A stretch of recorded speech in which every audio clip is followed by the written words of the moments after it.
Alors, bon, une présidentielle, c'est déjà on voit bien, hein, c'est déjà des sujets qui sont, enfin, en tout cas, c'est des périodes qui sont compliquées, Ouais. qui sont aussi des périodes d'opportunités pour défendre les choses, mais qui sont des périodes compliquées. Je pense qu'aujourd'hui, il faut qu'on soit réaliste, sur le fait que la présidentielle qui arrive, elle est très, très particulière, hein, dans l'histoire de la Ve République. C'est sans doute, l'élection présidentielle avec le plus d'enjeux à plein d'égards, sur le plan géopolitique, économique, social, régalien et cetera. Mmh. On sait, c'est un peu le paradoxe, que la santé est la préoccupation numéro une des Français avec, le pouvoir d'achat, et en même temps, c'est un sujet qui historiquement est relativement absent Très peu présent effectivement dans les des campagnes, ouais. débats publics. Il y a une possibilité pour que ce soit de nouveau le cas, lors de ces élections. Donc je pense qu'on a un enjeu, au-delà des sujets précis dont on vient de se parler. Je pense qu'il y a déjà un enjeu de l'ensemble des acteurs du système de santé, de faire en sorte que la santé fasse parler d'elle, et donc Ouais. on arrive à porter ce débat-là, en étant aussi réaliste sur le fait que aujourd'hui, l'angoisse, numéro 1 des Français quand ils parlent de la santé, c'est l'accès à un médecin traitant, et donc ça, c'est pas directement le travail de l'HAD, même si je Oui, pense bien sûr. que l'HAD peut aider, notamment, dans le fait que, quand vous êtes un médecin, généraliste, et que vous avez un patient que vous devez hospitaliser, mais en fait vous n'arrivez pas à l'hospitaliser, mais je suis convaincue qu'il faut qu'on travaille davantage avec les médecins généralistes. On le fait Mmh. déjà, mais il faut qu'on travaille beaucoup plus avec les médecins généralistes, on peut les aider. Mais en tout cas, on a un sujet aujourd'hui d'accès à un médecin traitant, donc ça, c'est la problématique numéro 1, des Français, et c'est à ça qu'il faut qu'on arrive à répondre. Et de l'autre côté, il y a ce que nous, j'allais dire, sachant du système de santé, ce sur quoi on sait qu'il faut qu'on travaille, et ça, c'est vraiment la prévention primaire, secondaire, tertiaire, la prise en charge du vieillissement, et donc le domicile comme étant une des Ouais. solutions, à ça. Et puis vous avez parlé d'écologie. Pour moi, c'est un sujet qui est hyper important. On voit bien les conséquences, en ce moment, la canicule, elle arrive pas par hasard. Donc on sait, donc il y a vraiment 2 sujets, hein, sur le choc, écologique qu'on est aussi en train de subir. Le premier sujet, c'est l'adaptation.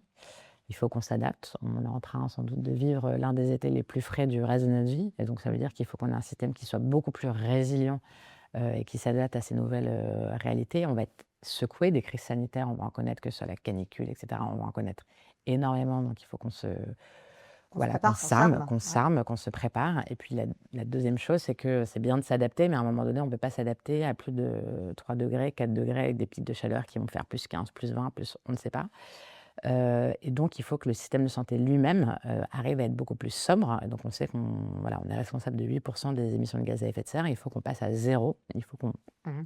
arrive à respecter les objectifs qui sont, fixés, par le GIEC, et donc là-dessus, il faut vraiment qu'on travaille. Honnêtement, l'HAD, il y a déjà des choses qui ont été faites, qui m'ont été, présentées, qui sont vraiment intéressantes, mais il faut qu'on aille beaucoup plus loin. On avait lancé à l'assurance maladie, toutes les initiatives autour du gaspillage, pour lutter contre le gaspillage, des médicaments. Ouais, Donc il y a les absolument. premiers résultats qui viennent de sortir. Il faut vraiment que l'HAD, voilà, qu'on arrive à s'engager sur cette, voie-là. On a vraiment énormément de progrès à faire sur la lutte contre le gaspillage, sur, tout ce qui, produit aujourd'hui, des émissions de gaz à effet de serre. Donc Mmh. pour moitié, c'est les dispositifs médicaux et les médicaments. On peut faire bien mieux dans le bon usage. Donc voilà, on a plein de choses à faire, et ça, je pense que c'est vraiment quelque chose qui doit nous mobiliser.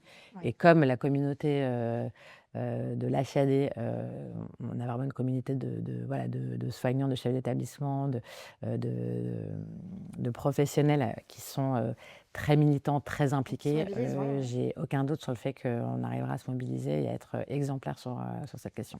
Alors vous avez aujourd'hui, plusieurs responsabilités, un engagement politique personnel, une activité professionnelle dans le conseil et désormais la présidence de la FNEAD. Cette dernière fonction va forcément vous conduire à dialoguer avec l'ensemble des candidats à l'élection présidentielle. Comment on construit une parole, de fédération qui soit entendue et crédible auprès de tous et quelles que soient finalement les sensibilités, politiques, des uns et des autres? Alors c'est quelque chose enfin, il faut que j'en parle encore avec, le conseil d'administration de la FNEAD, de savoir comment est-ce qu'on va aborder, le plaidoyer, auprès des différents, candidats. Mmh. Hem, pour bien connaître un peu de l'autre côté le sujet, il faut vraiment différencier plusieurs choses. Heu, il faut bien voir qu'un candidat à la présidentielle, il doit porter quelques grands sujets. Et donc sur ces grands sujets, en fait, c'est pas l'HAD toute seule, qui doit Non, défendre c'est la quelque chose, santé que vous devez imposer. c'est la santé. Donc il faut qu'on trouve, alors c'est pas tout dans la santé, c'est pas n'importe qui dans la santé, mais c'est peut-être une alliance de personnalités, de fédérations, de structures qui doivent porter un plaidoyer en faveur de la santé. Notamment, je pense que la FNEAD, je voudrais qu'elle puisse travailler avec France Asso Santé, que ce soit presque un plaidoyer commun, qu'on puisse nous travailler Ouais. avec le plaidoyer de France Asso Santé. Mais peut-être que le plaidoyer le plus important pour cette présidentielle, ça va être le plaidoyer des patients, et que nous, HAD, on participe à ce plaidoyer des patients. Donc encore une fois, c'est des choses qu'il faut que, évidemment, qu'on travaille en interne. Il y a un plaidoyer aussi sur le domicile. Ouais.